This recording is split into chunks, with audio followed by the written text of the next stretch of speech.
Preparatevi ad un emozionante salto nel passato. Certi luoghi riescono sempre a trasmetterti emozioni e sensazioni e quindi ti lasciano dentro un ricordo indelebile.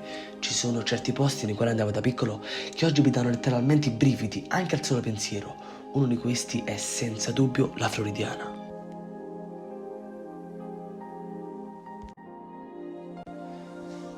Il parco che circonda la Villa Floridiana è un affascinante insieme di sentieri e boschetti che si arrampicano e scendono fino a culminare in uno splendido belvedere che si trova, nella parte ritostante della villa, su una terrazza a picco sul mare, da cui si può ammirare una splendida veduta sul Golfo di Napoli, un panorama mozzafiato. All'interno del parco ci si può imbattere anche in pilastri e colonne, statue ed elementi architettonici che rappresentano finte rovine greche e romane e si può ammirare anche un piccolo anfiteatro che si chiama Teatrino della Verzura. Giocare a nascondino qui era il massimo. Chi ti trovava in un parco così vasto? La Floridiana costituisce un vero e proprio polmone verde al centro del Vomero ed è senza dubbio il parco dell'infanzia per molti di noi. Vi mentirei se vi dicessi il contrario.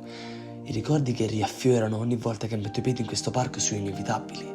Le partite di pallone, le prime uscite con gli amici, le fidanzate, le prime cadute dalla bicicletta, i primi filoni, o no, chiunque ha avuto belle esperienze in Floridiana.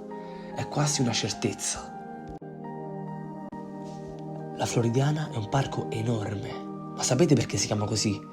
Deve il suo nome a Lucia Migliaccio, duchessa di Floridia e moglie morganatica di Ferdinando IV di Borbone, soprannominato anche il Re Nasone per via del suo naso molto pronunciato. Il Re Nasone era un vero Don Giovanni, adorava la compagnia delle belle donne e sembra che la cosa non sia cambiata neanche dopo la sua morte.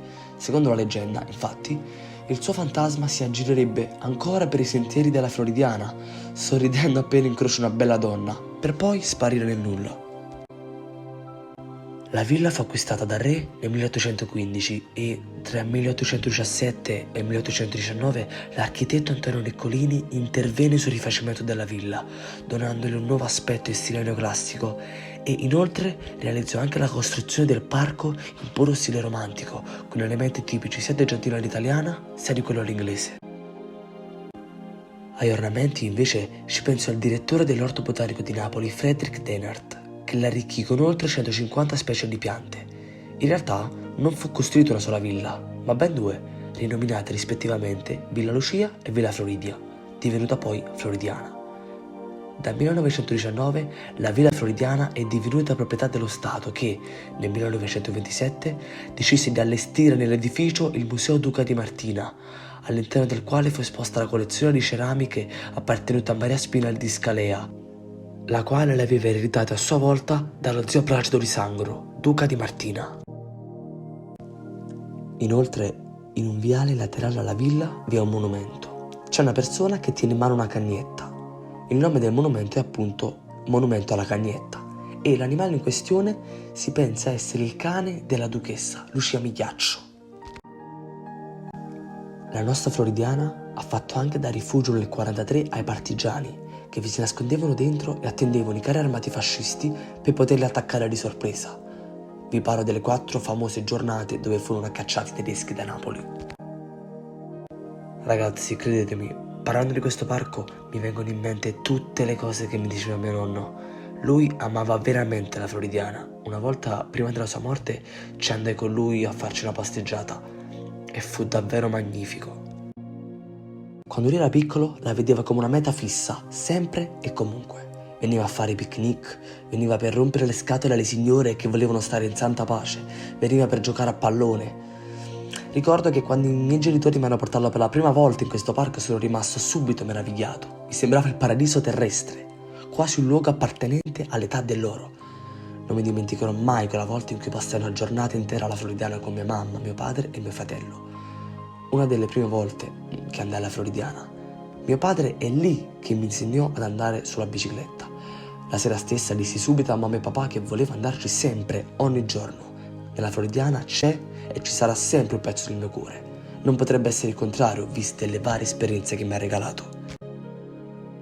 Ma perché un luogo a me così caro deve essere così tanto trascurato? Non è bello vedere che un posto che fa parte di me, che mi ha formato, che è letteralmente un posto del cuore, deve essere rovinato e lasciato a se stesso. È una mancanza di rispetto nei nostri confronti, ragazzi. Alziamo la voce, la Floridiana deve essere trattata con rispetto e gratitudine per tutto ciò che ci ha regalato. Basta far finta di niente, dobbiamo reclamare il rispetto nei confronti di questo posto. Cerchiamo di salvare la Floridiana, votiamo, diffondete agli amici e parenti, non fate finta che non vi importi, scavate in voi stessi e lo capirete da soli, ragazzi. Ragazzi, questo parco merita, non nascondiamolo. Ci resta un mese di tempo per votare i luoghi del cuore. Iniziativa del FAI sostenuta da Intesa San Paolo per salvare dal degrado e dall'abbandono un monumento, una piazza, un parco alla quale si è legati e che si vuole sostenere. Il voto di ognuno di noi è molto importante. La classifica verrà stilata entro la metà di marzo e ai primi 3 classificati verranno assegnati rispettivamente 50.000, 40.000 e 30.000 euro. La nostra Floridiana deve essere salvata dall'abbandono totale. Vedere un posto così importante in queste condizioni mi fa sentire quasi male. Non è possibile che molti tratti della Floridiana oggi, per mancanza di manutenzione del verde, siano inaccessibili. Non è possibile che io non possa andare a rivisitare un luogo della mia infanzia perché, per via della mancata manutenzione, rischio di essere colpito in testa da un ramo. Vogliamo davvero fare finta di niente? Se volessi portare i miei cuginetti alla Floridiana, non potrei perché a nessuno importa più salvaguardare l'ambiente? Tutto ciò è inammissibile. In classe mia, quasi tutti concordano con me e con i miei pensieri riguardo la Floridiana.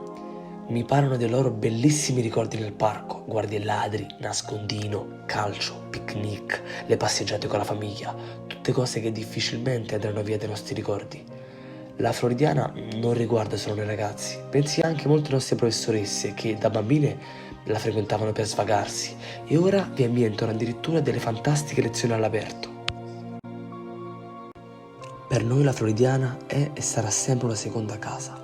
È come una casa che si rispetti va curata, non messa da parte e addirittura chiusa. Ragazzi, condividete a più non posso il link del FAI, fate video Instagram, video su TikTok, diffondete su Facebook, restituiamo tutto ciò che questo posto ci ha dato, non ci costa niente d'altronde. Ci resta un mese di tempo per votare, se ci teniamo davvero e se un giorno vorremmo portarci i nostri figli, riprendiamoci la nostra Floridiana.